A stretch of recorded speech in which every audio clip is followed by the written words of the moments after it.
জামাত ইসলামের নারী কর্মী এবং দায়িত্বশীলদের উপরে অত্যন্ত বেদনাদায়ক ভাবে বিএনপির লোকেরা হামলা চালায় এবং তাদেরকে আবদ্ধ করেও রাখে। পরে আইন শৃঙ্খলা বাহিনী এবং আমাদের লোকদের উপস্থিতিতে তারা মুক্তি পান। এই জায়গাটায় তারা ক্ষান্ত হয়নি। তারা আমাদের নেতাকর্মীদের উপরে হামলা চালায় দেশীয় অস্ত্র দিয়ে। তাদের মধ্যে অন্তত 16 জন গুরুতর আহত হন। আহতদেরকে চিকিৎসা দেওয়া হয়। তাদের মধ্যে কয়েকজন এখানে ভর্তি আছেন।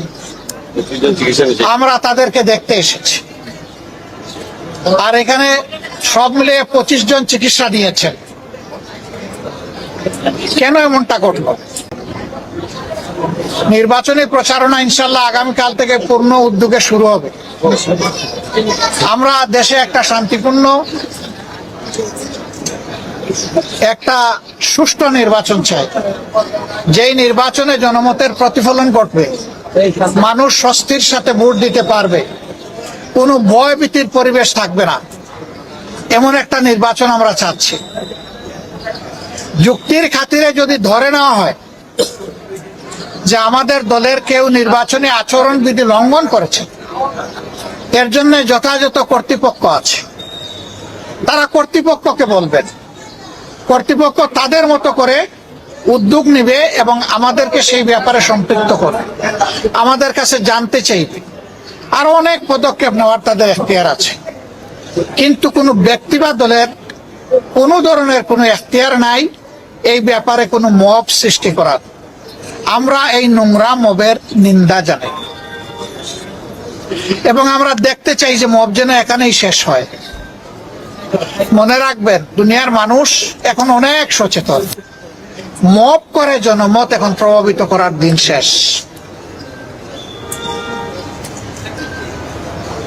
সবাই জনগণের কাছে যাবে, নিজের বক্তব্য নিয়ে যাবে, দলের অঙ্গীকার নিয়ে যাবে, নিজের চরিত্র নিয়ে যাবে, নিজের কার্যক্রম নিয়ে উপস্থিত হবে। জনগণ অতীত বর্তমান বিবেচনা করে ভবিষ্যতে কার উপর আস্থা রাখবে সেই সিদ্ধান্ত নেবে।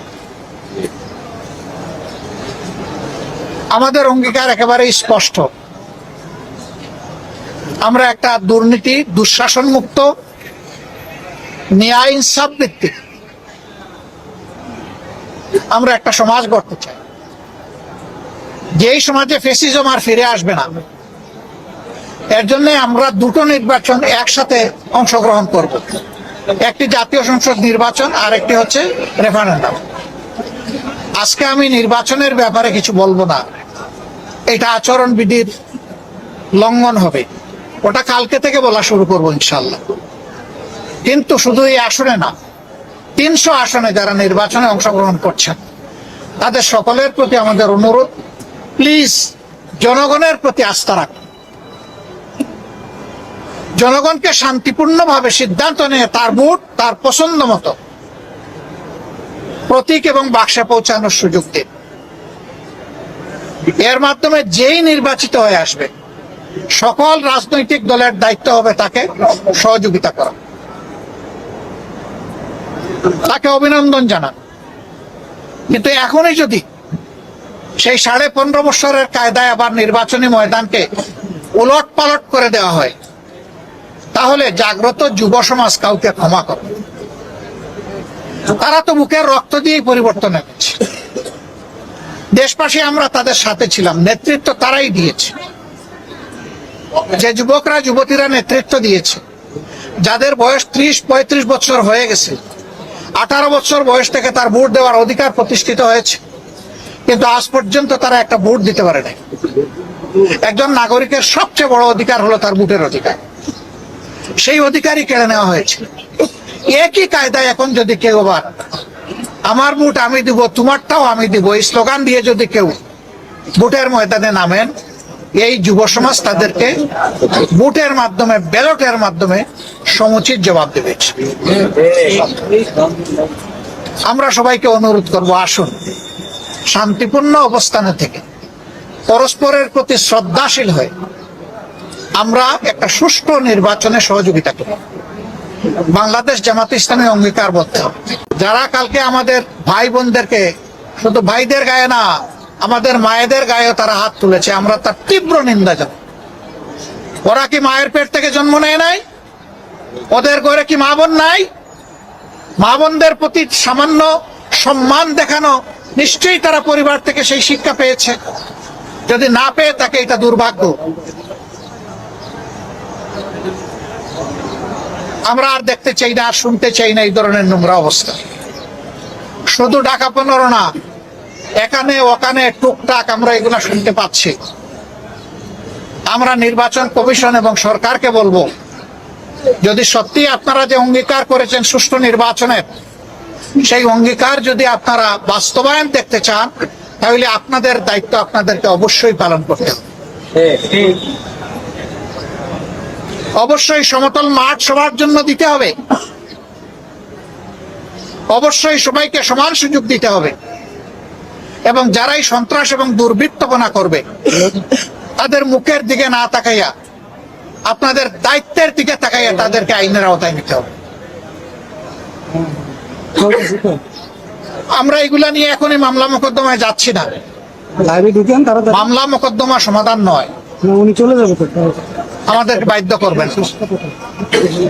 আমরা সামাজিক সচেতনতার মাধ্যমেই ইনশাআল্লাহ এগুলার মোকাবেলা করব। মায়েদের গায়ে হাত দিল, মসজিদের ভিতরে ঢুকে অপমান করলো, গালিগালাজ করলো, ওখান থেকে মানুষের মোবাইল গুলা কেড়ে নিল, আর আইন শৃঙ্খলা বাহিনী তাকিয়ে তাকিয়ে দেখলো। কিভাবে হবে সুষ্ঠু নির্বাচন? আমরা তার পুনরাবৃত্তি আর দেখতে চাই না। আমরা চাই সবাই যার যার জায়গায় নাগরিক দায়িত্ব এবং যেখানে প্রশাসনিক দায়িত্ব আছে সেই দায়িত্ব সুষ্ঠুভাবে পালন করবে।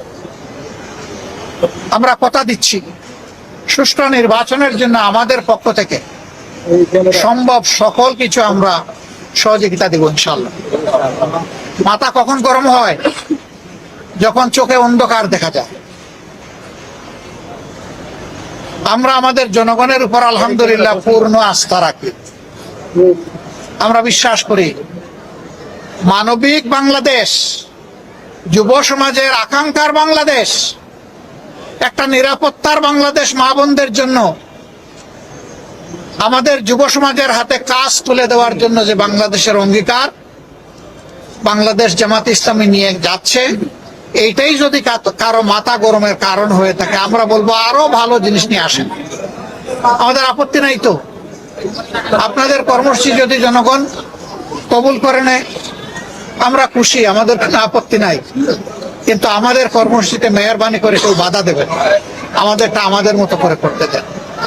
বন্ধুগণ, আপনারা কষ্ট করে এতক্ষণ অপেক্ষা করেছেন। আমরা আহতদেরকে দেখেছি, তাদের প্রতি সহানুভূতি প্রকাশ করেছি, তাদের জন্য দোয়া করেছি। আমরা চাই না কোনো মায়ের সন্তান, কোনো বোনের স্বামী, কোনো সন্তানের বাপ, কোনো সন্তানের মা এবং বোন সেইভাবে আর এই ধরনের বিব্রতকর পরিস্থিতির, অনাকাঙ্ক্ষিত পরিস্থিতির শিকার হন, এটা আমরা চাই না। আমরা আশা করব সবার হুঁশ এবং জ্ঞান ফিরবে এবং সবাই নিজেদের সীমানার ভিতরে অবস্থান করে যার যার দায়িত্ব পালন করবে। আপনাদের সবাইকে ধন্যবাদ। আসসালামু আলাইকুম।